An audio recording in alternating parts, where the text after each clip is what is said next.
Hi. Today I decided to try a different type of video, and I don't normally do scripted videos, so let me explain. So as you can see, the title says drawing AU versions of my OCs, or something like creating AU versions of my OCs, or whatever it is. So you may wonder, what's an AU?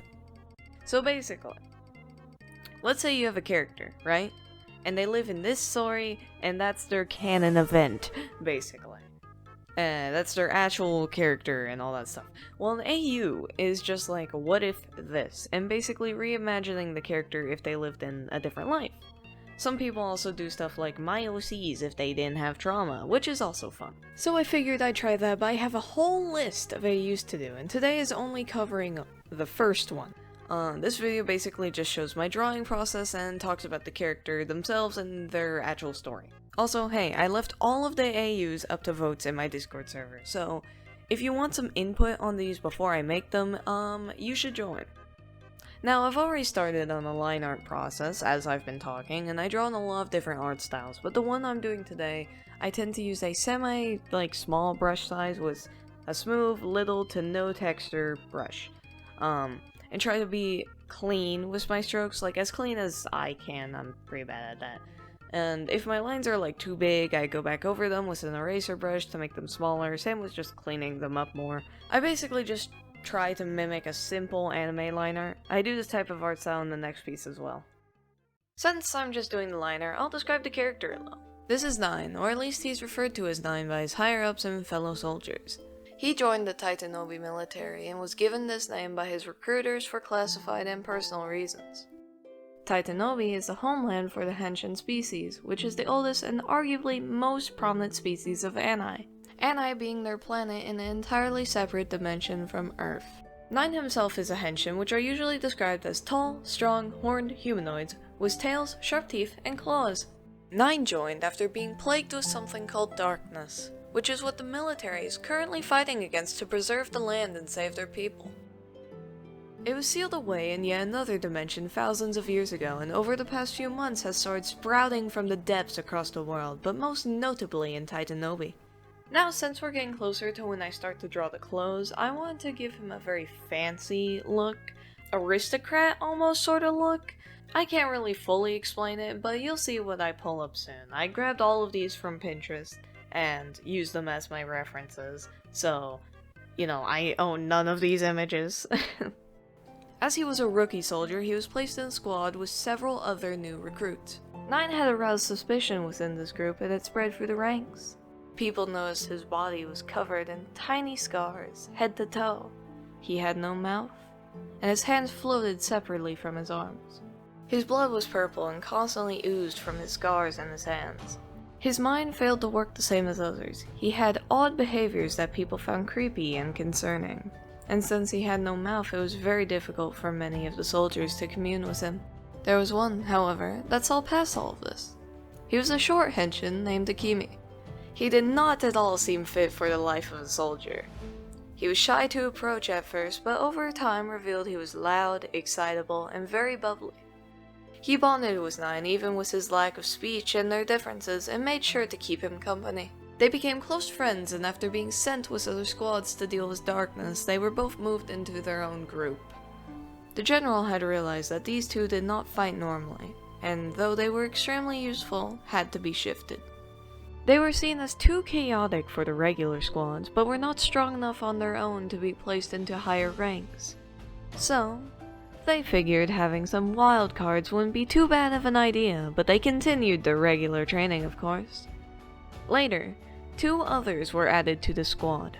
Another Henshin man named Zeno, who was drafted, and a male Kalasais named Valk. Kalasais are subspecies of Henshin.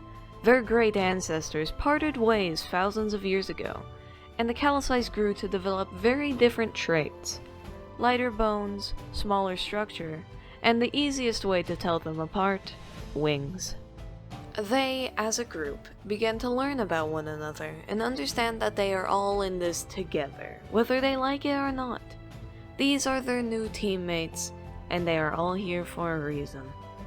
Before 9 had experienced his darkness, he lived a very simple life.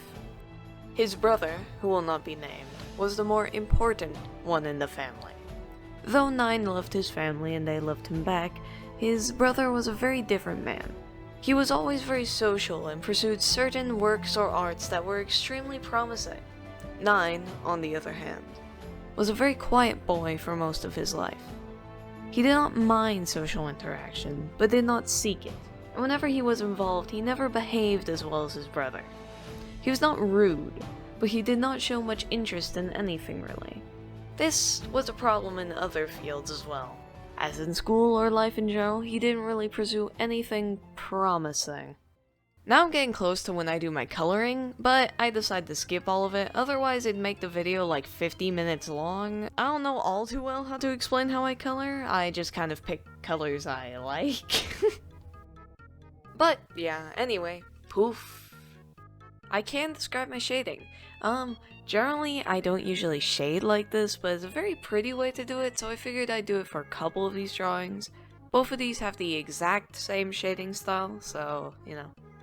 What I do is I cover the entirety of the drawing in shadow, so whatever color I use for the shadows, I usually pick a very dark purple or blue, but it varies on character and environment.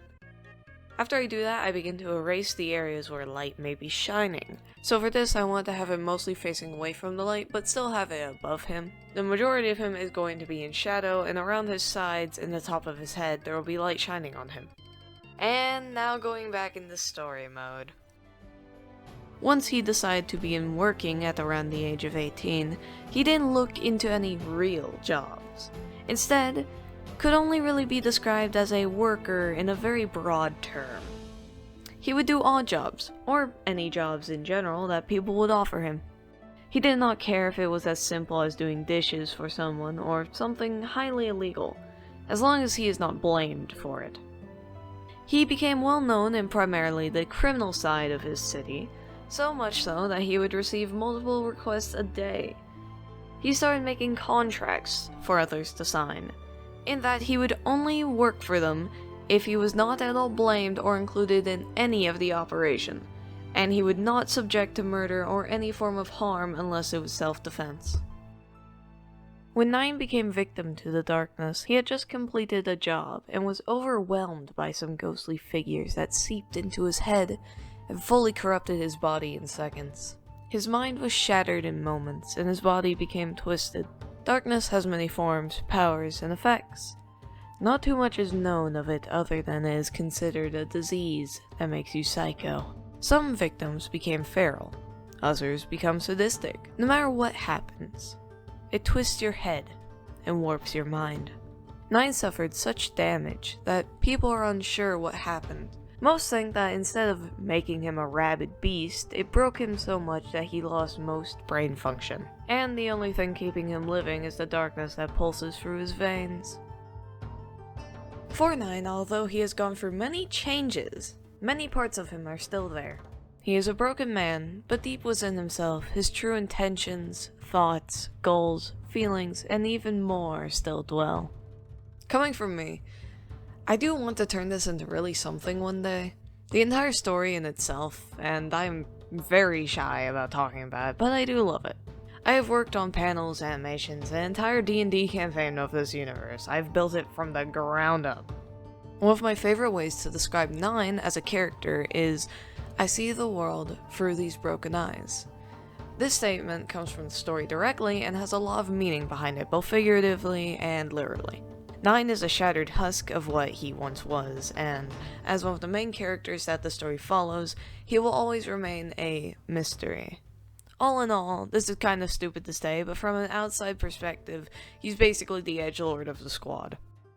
Truthfully, I've barely disclosed anything about him, just some character stuff and some of his direct personal life experiences and such. He's a very thought out character, and I love him very much. Another thing about him is that he's the squad's, caster. He's basically the high damage output. However, he's viewed as a ticking time bomb since darkness builds. To explain, when someone is corrupted, imagine them as a cup. Now, imagine their darkness as a liquid. There are different types of triggers, but the main impacts are usage, time, injury, and stress. Some forms of darkness will experience other triggers, but those are the main general ones. As these triggers happen, more liquid is added into the cup. The darkness liquid fills and fills until them, as the cup, cannot bear it anymore and will overflow. This is when they go into an enraged mode or whatever, when the darkness more or less completely takes over. This changes from one darkness to another, but the majority become psychotic fiends.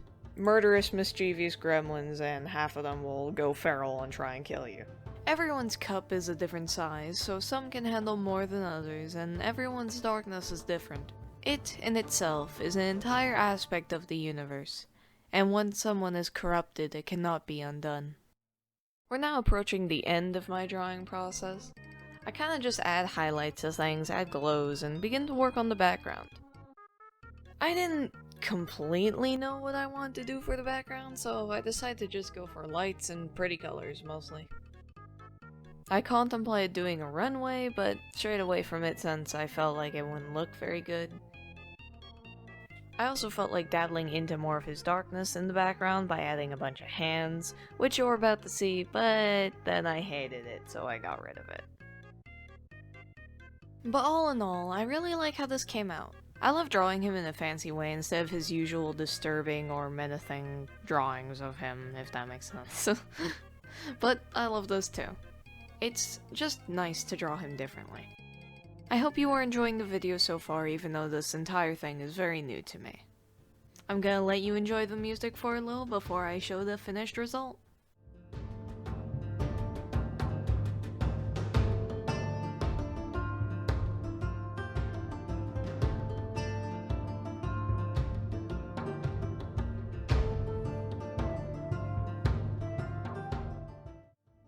Well, here it comes. The finished product of my OC9 if he was a model, or 9, model AU, whatever you want to call it.